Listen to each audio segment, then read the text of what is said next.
다른 병원들은 이제 자기들이 딱 치료를 정해놓고 거기에 맞춰서만 딱 하는 거예요. 딱 그것만 하고 딱 내보내고 뭐 그런 식이니까 단순히 복통 있고 자율신경 증상 있다 해서 뭐 제대로 검사도 안 해보고 주사만 넣는다 딱 그렇게 하는 거는 좀 잘못된 거 아닌가. 암 환자들은 무조건 자율신경 기능자는 무조건 있다. 100%예요 100%. 사실 이거는 저희 병원만의 노하우인데 대부분이 딱 어떻게 들어오냐면은 원장님 블로그나 유튜브 보고 자기랑 증상이 똑같대요.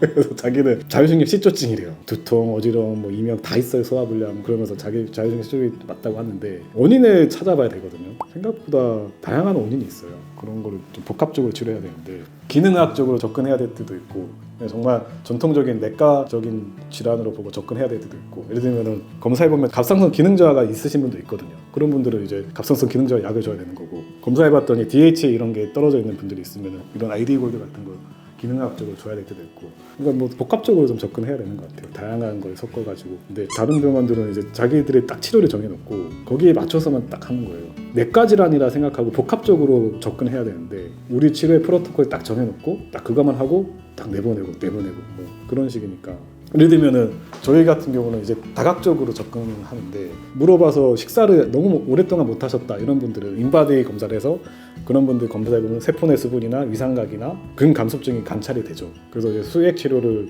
이렇게 적극적으로 권장하고 그렇게 해서 좋아지신 케이스도 많고 자율신경 실조증 환자분들은 사실 여러 병원 다니고 치료가 안 돼서 오신 분들인데 이런 분들한테 뭐 병원에서 해줄 수 있는 걸 다 해드려야 되는데 딱 의사가 정해놓은 프로토콜만 딱 강요하고 고집된 치료만 하는 거는 정답은 아닌 것 같아요. 물론 뭐 자율신경 실조가 오시는 분들이 다른 병에서 이런저런 검사 다 해보고 오시는 경우가 많아가지고 따로 뭐 저희가 검사를 안 해봐야 될 때도 있지만은 자율신경 실조증 환자들은 모든 가능성을 열어놓고 진료를 봐야 되는 것 같아요. 그래서 좀 진료 볼 때 시간도 많이 걸리고 힘든 부분도 있는데 또 한편으로는 그렇게 해서 뭔가 원인을 찾고 좋아지면은 되게 보람이 있어요. 그래서 그게 참 매력적인 진료 영역인 것 같아요. 어지럽다 해서 오시는 거예요. 뭐 어지럽기도 하고 두통도 있고 그래서 혈액 검사 쫙 해봤더니 완전 엄청난 빈혈인 거죠. 헤모글로빈 수치가 2.1이었어요. 그런 출혈이 계속되는 분한테 밥 먹지 말고 한약재 계속 먹으니까 체중은 계속 더 빠르게 감소하고 걷지도 못하셨어요 진짜. 그래서 이거는 뭔가 문제가 있다. 일단은 입원시키고 그리고 자율신경 HIV를 해보니까 당연히 자율신경 실조증이죠. 근데 그런 분들한테 뭐 스네핀이 뭐니 주사를 어떻게 놔요 당연히. 그래서 혈액 검사 쫙 해서 빈혈인 거 확인하고 수혈을 했죠. 수혈을 한 2-3팩 정도 했어요. 2.2던 게 한 8 가까이 올라갔어요. 그러니까 혈색이 돌아오시는 거죠. HIV를 딱 해봤더니 뭐 완벽히 정상으로 나오는 거죠. 그렇게 하고 이제 한 일주일 정도 입원해서 많이 좋아지고 있는데 다시 검사해보니까 이게 또 다시 떨어지는 거죠. 그 빈혈 수치가. 그러고 이제 이건 좀 이상하다 해서 히스토리 테이킹 해봤더니 보호자는 흡변을 본 적이 없다 했는데 입원해서 이제 간호사 통해서 확인을 해보니까 흡변을 보셨다는 거예요. 그 위장관 출혈이 있겠다. 이거는 뭔가 암일 수도 있겠다. 그 체중 감소도 급격히 일어났고 못 먹은 것도 있지만은 그래도 이제 위내시경 한번 해봐야 된다고 이제 저희 병원은 위내시경 못 하니까 다른 병원 보내서 위내시경 해봤는데 위암 말기인 거죠. 암 환자분들 저희는 입원 환자분 다 암 환자니까 HIV 해보면은 좋은 사람 한 명도 없어요. 열이 아니라 열에 11명이 다 그래요. 100%예요 100%. 그러니까 암 환자들은 무조건 자율신경 기능자는 무조건 있다. 이게 전후관계는 알 수는 없죠. 그러니까 암이 걸려서 내가 스트레스 받고 항암 치료해서 떨어진 건지 아니면은 원체 자율신경 기능이 저하된 상태였던 분이어서 이게 지속되다 보니까 이 자율신경 기능 저하가 계속 지속되고 그러니까 당연히 면역력이 떨어질 수밖에 없고 그래서 암이 걸리신 건지 그 전후관계는 알 수는 없는데 어찌됐든 암 환자들은 대부분이 자율신경 기능 저하가 있고 그런 걸 봤을 때는 자율신경 기능 저하가 있으신 분들은 다른 사람들에 비교해서 암 발생률이 매우 높지 않을까. 그래서 이제 암과 자율신경 실조증을 같이 다루기 시작한 거고 이제 자율신경 실조증 환자를 또 같이 진료를 보고 있죠. 환자분이 오셨는데 상복부 통증으로 오셨어요. 그래서 이제 혈액 검사 해보니까 이제 간 수치가 상당히 높은 거예요. 검사해보니 자율신경 기능도 저하가 돼 있어서 이제 환자분한테 저희 초음파도 하니까 초음파를 쓱 봤더니 제 소견상 간암으로 보이는 거죠. 근데 저희가 검진센터는 아니니까 초음파만 봐드리고 간암인 것 같으니까 한번 복부 CT 한번 찍어보셔라 해서 보냈더니 간암 말기셨던 거죠. 그래가지고 지금 이제 항암 치료하고 계실 거예요. 간의 70%가 암으로 덮여 있었어요. 그런 분들 단순히 복통 있고 자율신경 증상 있다 해서 뭐 제대로 검사도 안 해보고 주사만 넣는다? 다 그렇게 하는 거는 좀 잘못된 거 아닌가. 또 이런 분도 있어요. 최근에 오신 분인데 16살 청소년이 엄마랑 같이 왔어요. 주사 치료가 필요할 것 같아서 데리고 왔대요. 뭐 그리고 불안장애나 이런 게 상당히 심했어요.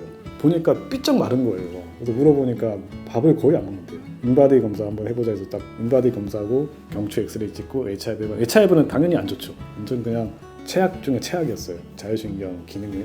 근데 인바디 검사 딱 해봤더니 엄청난 영양 결핍인 거죠. 그러니까 뭐 근감소증도 심하고 세포내 스폰도 완전히 바닥이고 위상각, 세포막 기능을 보는 위상각도 저하가 됐으니까 그러니까 몸에 세포가 기능을 못하니까 자율신경도 결국 세포로 이루어져 있잖아요. 세포가 기능을 못하니까 자율신경이 작동을 안 할 수밖에 없죠. 그러다 보니까 뭐 불안장애가 있으니까 자낙스 같은 항불안제를 먹고 있는데 그거 먹으면 약효가 4시간 정도밖에 안 가거든요. 그거 일시적으로 먹으면 불안감이 좀 해소가 되지만 그 4시간 뒤에는 몸 세포가 제대로 작동을 못하니까 또 불안한 거죠. 근데 그런 분들한테 치료는 뭐 스냅피가 아니라 주사가 아니라 근본적인 치료는 잘 먹게 하는 거거든요. 잘 먹게. 그래서 무조건 그냥 뭐 먹고 싶은 거 아무거나 먹으랬어요. 좋아하는 거 뭐냐 물어보고 그냥 자기가 좋아하는 거 생각 없이 그냥 계속 먹으라 했죠. 그리고 가능하면은 병원에 안 와도 되니까 먹고 싶은 거 마음껏 먹고 여기서 체중을 한 5kg만 찌우자. 5kg만 찌우고 뭐 병원에 자주 올 수 있으면 일주일에 한두 번씩 가서 수액 치료를 하자. 그래서 지금 일주일에 한두 번씩 와서 수액 맞고 있거든요.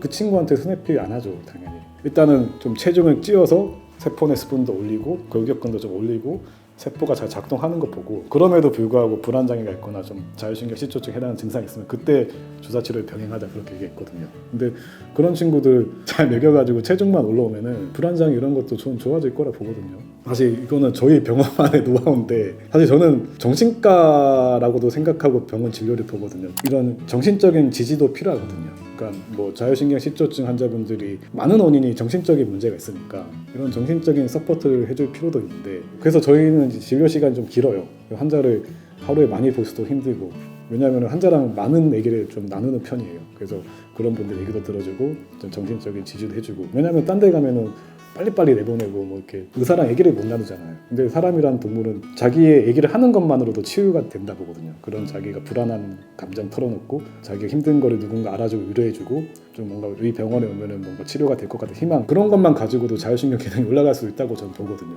그리고 그런 것도 치료의 일부라 보는 거죠. 그러니까 정신과적인 영역도 다뤄줘야 된다 보고 이 정신과적인 영역을 다루는 거는 단순히 뭐 정신과 약을 처방하는 것뿐만 아니라 대화 나누고 잘 들어주고 그렇다고 뭐 왔는데 대화만 주구장창 나누다 보내는 거는 아니죠.